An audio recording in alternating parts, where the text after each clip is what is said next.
From these things it is evident that the divine providence by which things are governed does not prevent corruption, defects, and evil from being found in things.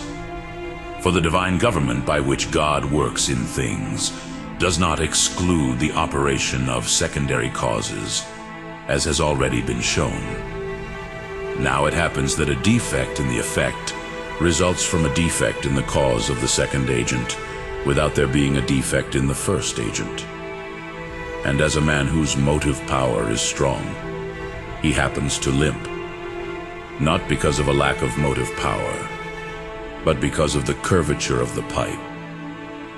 It therefore happens that in those things which are done and governed by God, some defect and some evil is found because of the defect of secondary agents, although there is no defect in God himself. Further, perfect goodness would not be found in created things unless there were an order of goodness in them, so that some are better than others. For not all possible degrees of goodness would be fulfilled, nor is any creature similar to God insofar as it stands out from another. Even the highest beauty would be taken away from things if the order of distinct and disparate things were taken away from them. And what is more, multitude would be removed from things, removed by the inequality of goodness, since by the differences by which things differ from one another, one thing exists better than the other, as the animate with the inanimate, and the rational with the irrational. And so, if there were universal equality in things, there would be but one created good, which manifestly derogates from the perfection of creatures. Now the degree of goodness is higher, so that something is good that cannot fail from goodness, but it is lower in that it can fail from goodness. Therefore the perfection of the universe requires both degrees of goodness. But it belongs to the providence of the ruler to preserve perfection in the things governed, but not to diminish it. Therefore it does not belong to divine providence to completely exclude from things the power of falling short of good. But this power is followed by evil, because what can fail sometimes fails, and the very lack of good is evil, as was shown above. It therefore does not belong to divine providence to completely prevent evil from happening, and the very lack of good is evil, as was shown above. It therefore does not belong to divine providence to completely prevent evil from happening, and the very lack of good is evil, as was shown above. It therefore does not belong to divine providence to completely prevent evil from happening. Still, the best thing in any government is to provide for the affairs of the governed in their own way, for in this lies the justice of the government, just as it would be contrary to the principle of human government if men were prevented from acting according to their duties by the governor of the state, except perhaps sometimes at the hour, because of some necessity. So it would be contrary to the principle of divine government if he did not allow created things to act according to the manner of their own nature. And from the fact that creatures act in this way, corruption and evil in things follow, since because of the contrariety and inconsistency that exists in things, one thing is corrupting another. It is therefore not a matter of divine providence to exclude evil altogether from things governed. Again, it is impossible for an agent to do any evil except because he intends some good, as appears from the foregoing. But to forbid any intention of good universally from created things does not belong to the providence of him who is the cause of all good. For in this way many goods would be withdrawn from the totality of things, just as if the intention of generating something similar to itself were taken away from fire, to which follows this evil, which is the corruption of combustible things. This good, which is the generation of fire, and its preservation according to its species, would be taken away. Therefore, it is not for divine providence to completely exclude evil from things. Still, there are many good things in things which, if they were not evil, would have no place.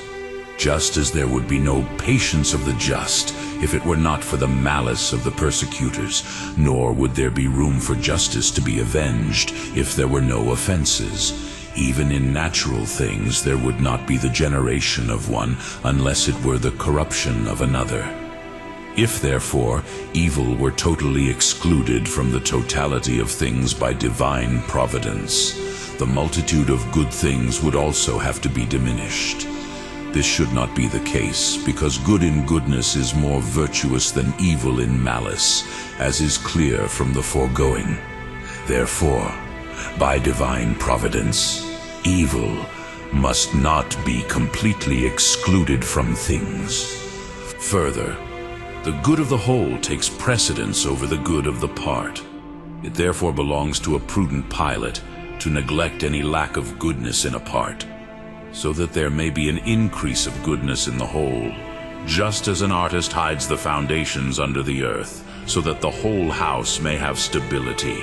But if evil were withdrawn from certain parts of the universe, much of the perfection of the universe would be lost, the beauty of which arises from the orderly union of evils and good things, while evils come from failing good things. And yet certain good things result from them, from the providence of the ruler, just as the interposition of silence makes it a song sweet. Therefore it was not by divine providence that evil had to be excluded from things. Still, other things, and especially the lower things, are directed to the good of man as to the end. But if there were no evil in things, much of man's good would be diminished, both as regards knowledge and as regards the desire or love of good. For good is better known by comparison with evil, and while we suffer some evils, we desire more ardently good things. Just as how good health is, the weak know best, who are even more zealous for it than the healthy. Therefore it does not belong to divine providence to exclude evil from things altogether. Because of this it is said, Isaiah 45:7, making peace and creating evil, and Amos 3:6, there is no evil in the city that God does not do.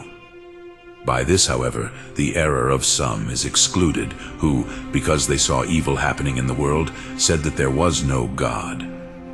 As Boethius in one De Consolatione Philosophiae introduces a certain philosopher asking, if God is, where does evil come from?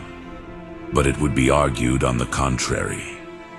If there is evil, God is. For there would be no evil if the order of good were removed, the privation of which is evil. But this order would not exist if there were no God. The occasion of error is also removed by those who denied that the divine providence extended even to these corruptible things, because they saw many evils happening in them. But the only incorruptible subjects of divine providence, they said, in whom no defect nor any evil is to be found. By this means also the opportunity of error is removed for the Manichaeans, who posited the two first principles of agency, good and evil, as if evil could have no place under the providence of a good God. Some doubts are also resolved. Are the evil actions from God? For since it has been shown that every agent produces his action in so far as he acts by divine power, and from this, that God is the cause of all effects and actions, and it has also been shown that evil and failure in those which are governed by divine providence occur from the condition of secondary causes in which there may be failure. It is clear that evil actions, inasmuch as they are deficient, are not from God, but from proximate causes that are deficient. But as for what they have in terms of action and being, they must be from God.